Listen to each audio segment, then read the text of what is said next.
নমস্কার বন্ধুরা, চলে এসেছি নতুন একটি ভিডিও নিয়ে। তো এই ভিডিওতে দেখতে পাচ্ছেন যে একটি কনস্ট্রাকশনের কাজ চলছে। তো এইটা শুধুমাত্র গোলাপ গাছ রক্ষার জন্য, কারণ হনুমানের প্রচণ্ড উপদ্রবে দেখতে পাচ্ছেন গোলাপ গাছগুলোর কী অবস্থা। গতকালের ঘটনা, গোলাপ গাছগুলো পুরো খেয়ে এবং নষ্টে উল্টে পাল্টে খুব বাজে অবস্থা করে ফেলেছিল। সেই জন্যেই সিদ্ধান্ত নিলাম অ্যাটলিস্ট কি একটা খাঁচা তৈরি করে এটাকে রাখার জন্য। কারণ গোলাপ গাছ যদি আপনারাও করে থাকেন, আপনাদেরও করতে হবে। আমার আরও যারা আছেন, যারা অনেক দিন ধরে করছেন, তারাও এটিই করেছিলেন। আমি একটু ওয়েট করছিলাম যে একটু পরে করব অথবা করতে হবে না, কিন্তু উপায় নেই, হনুমানের ওপর দেবে, এটি আমাদের করতেই হবে। তো আজকে এটি কাজ চলছে, সকাল থেকেই কাজ চলছে। তো আমি নেট নিয়ে এসেছি এখানে। আপাতত যে অ্যাঙ্গেলগুলো, এগুলো এখন সেটিং করা চলছে, দেখতে পাচ্ছেন এদিকটাতে, এবং খাঁচাটা ওই দিকটা ধরে এটা হচ্ছে শেষ, এবং এতটা আসবে, এবং এদিকে এইখান থেকে এতটা একটা চৌকো। মোটামুটি আমি যাতে 15-20টা গাছ রাখতে পারি, 15-20টা একদম এজেড গাছ, সেগুলোর জন্য। তো আপনাদেরও করা প্রয়োজন। আপনারা যদি মনে করেন যে আপনারা গোলাপ গাছ করবেন, তো আপনাদের জন্য এটা জরুরি। কেননা যখন আপনারা ভালো করে গাছের জন্য খাটবেন, ফুল আসবে, কুড়ি আসবে, দেখবেন নষ্ট হয়ে যাচ্ছে। এবারে আমার কুড়ি নষ্ট হয়েছে পাখির জন্য, পাখিরাও কুড়িগুলোকে নষ্ট করে দেয়, সেই জন্য এইটা।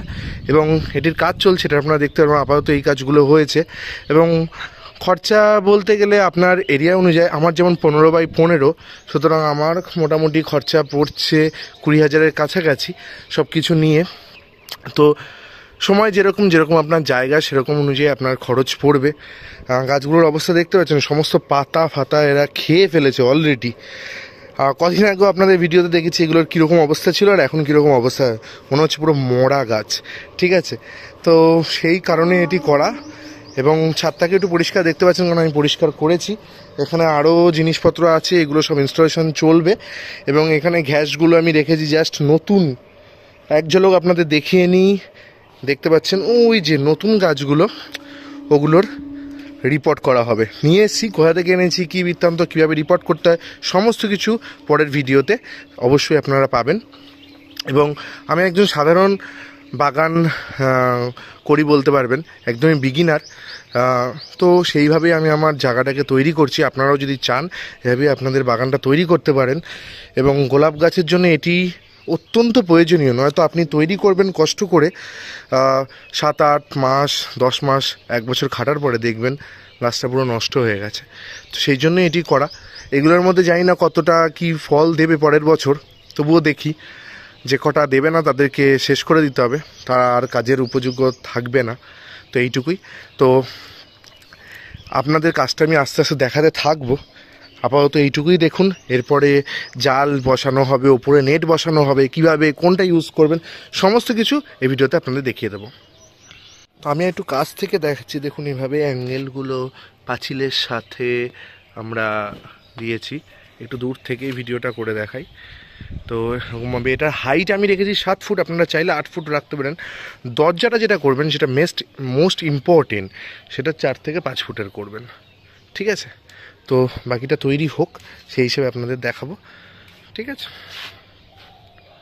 ইতিমধ্যে শেষ হয়েছে পুরোপুরি। গোলাপের জন্য যেরকম একটা খাঁচা অথবা কেজ বলা যায়, ওটি তৈরি এখানে হয়ে গেছে। এবং ওপরে আমি কিছু গুনা, যেগুলো মোটা গুনার তার হয়, সেগুলো দিয়ে স্কোয়ার করে এপাশ থেকে ওপাশে এবং এদিক থেকে এদিকে টানা দিয়ে তার ওপরে নেট দিয়েছি। নেটটা দেওয়া এই কারণেই, ওপরে আমি এরকম যে জাল, এগুলোও লাগাতে পারতাম, কিন্তু নেটই দিলাম একটু খরচ কমের জন্য।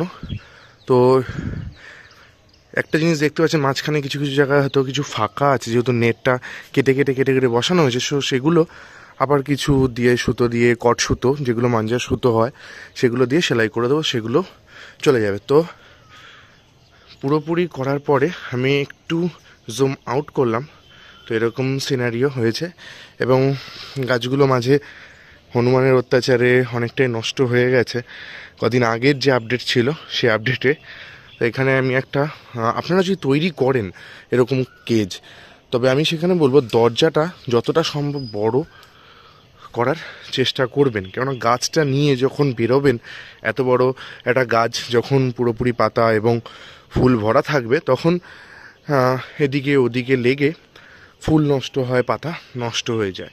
তো আমি সেই জন্য এখানে মোটামুটি 4 ফুটের একটা গেট করেছি। আর একটু বড় করলে হতো, বাট অতটা সম্ভব হয়নি। এবং যদি বলা যায় এটার সাইজ কী আছে, তো এটার 16 ফুট বাই, এই যে দিকটা দেখতে পাচ্ছেন যেদিকে দরজা, ওটা 16 ফুট, এবং যেদিকে আপনার এই সাইডটা এটা হচ্ছে 14 ফুট। ঠিক আছে, তো এরকমভাবে এটি করা হয়েছে। এবং উচ্চতা এটা 7 ফুট রাখা হয়েছে। 8 ফুটের পরিকল্পনা ছিল, বাট 8 ফুট করা হয়নি, পরিকল্পনা সেরকমই নেওয়া হয়েছিল। তো এইভাবেই আপনারা গোলাপের জন্য খাঁচা তৈরি করতে পারেন। আমি হনুমানের অত্যাচার এবং পাখি টাকি যেগুলো মানে কুড়ি নষ্ট করে, ফুল নষ্ট করে, তাদের জন্য এই খাঁচাটা তৈরি করেছি। তো এই ভিডিওতে আপনাদের দেখানোটা উদ্দেশ্য এটাই ছিল যে কীভাবে আপনারা খাঁচা বানাবেন। তো এরকমভাবেই আমি খাঁচা বানিয়েছি। এখানে আমি অ্যাঙ্গেল এবং পাতি ব্যবহার করেছি, এবং উপরে দেখতে পাচ্ছেন কোনায় কোনায় কিছু কিছু আমি টানা দিয়েছি। এই টানাটা দেওয়া হয়েছে যাতে একটা স্ট্রেংথ পায়, যাতে খুব বেশি নড়বড় না করে। দেখছেন এটা নড়বড় করছে না, শুধুমাত্র এই পাতিটার জন্য। দেখছি পরবর্তীকালে যে নিচে যেগুলো ফলস হয়ে আছে দেখতে পাচ্ছেন, এই গোড়াগুলো, এগুলো গাঁথনি করে কিছু করা যায় নাকি, নয়তো এরকমই রাখবো। তো ভিডিওটি যদি আপনাদের ভালো লেগে থাকে, চ্যানেলটিকে অবশ্যই সাবস্ক্রাইব করুন, ভিডিওটি লাইক করুন, শেয়ার করুন। কিছু জানার বিষয় থাকলে নিচে কমেন্টস করে জানান। আজকের মতন এখানেই শেষ করছি ভিডিও। ভালো থাকবেন সবাই।